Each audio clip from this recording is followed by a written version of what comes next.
Guncangan hebat di Asia Pasifik bukan sekedar rumor, tapi resmi. Dua monster laut kelas Istif atau kelas Istanbul, Turki, kini punya nama baru di masa depan, TNI Angkatan Laut. Tapi ada plot twistnya abangku, yang bayar bukan kita, tapi siapa? Ya, Qatar. Kok bisa?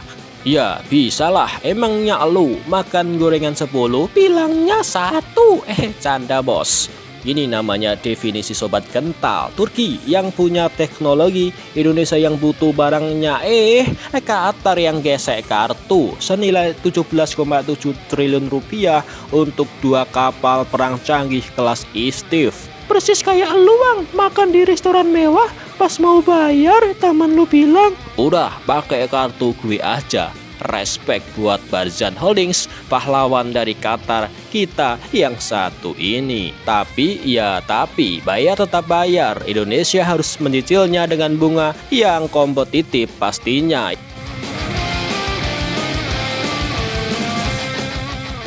Sempat ada drama revisi. Awalnya kita mau dikasih kapal F516 dan F517. Tapi karena Angkatan Laut Turki lagi sibuk-sibuknya, rencana berubah. Indonesia bakal dapat unit yang lebih segar, yaitu lambung F519 dan F521 yang memang masih dalam konstruksi dan sedikit lagi selesai siap untuk digunakan bertempur. Estimasi mendarat di pelukan Ibu Pertiwi Konoha, maksud saya Indonesia, antara 2027 sampai 2028 ke depan. Jangan tanya soal spek, ini bukan kapal kaleng-kaleng kongguan. Panjang 113 meter, kecepatan 29 knots, dan yang paling sangar dan menggelegar, dia dilengkapi dengan sistem Midlas. Itu adalah sistem peluncur vertikal buatan dari Turki yang bisa nembak rudal Hisar-D, buat bikin pesawat musuh mikir 2 kali kalau mau lewat. Tak tanggung-tanggung, menurut data, bahkan dia bisa membawa hingga 64 rudal Hisar-D sekaligus, atau dengan konfigurasi 16 rudal anti udara Siper yang lebih berat. Dia juga dilengkapi dengan rudal Atmaka buat nyapa kapal lawan dari jarak yang jauh. Dia bisa membawa hingga 4 tabung peluncur kali 4. Artinya 16 rudal Atmaka siap untuk dibedilkan dan meluluh lantahkan harapan kapal perang musuh. Sangat istimewa. Musuh pun lari terbirit-birit, Konoha pun senyum tipis-tipis. Ya, walaupun ngutang ya nggak apa-apa, yang penting hati senang.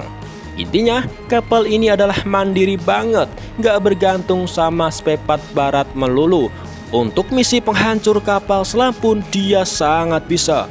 Membawa hingga 3 tabung peluncur torpedo 324 mm dikali 2 unit dengan isian torpedo seperti MK46 M5 atau torpedo Orca.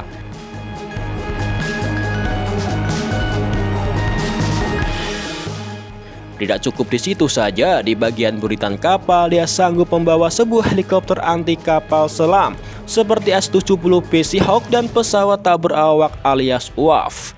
Turki lagi ngebut-ngebutnya abangku. 50 kapal militer lagi dibangun barengan. Indonesia jadi negara Asia Pasifik pertama yang beli fregat sebesar ini dari mereka. Strategi win-win solution banget nih abangku. Turki dapat modal buat riset kapal generasi barunya, Indonesia dapat otot tambahan di laut nan garang.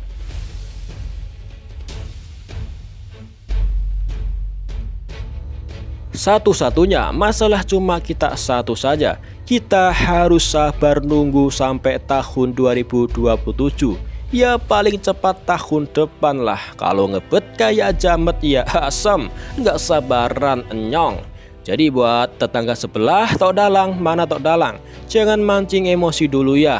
Tunggu kapalnya parkir di dermaga baru kita ngobrol santai saja. Gimana menurut kalian? Apakah frigat kelas Istif ini cukup buat jaga laut Natuna? Tulis di kolom komentar, jangan lupa like, subscribe, dan nyalakan loncengnya.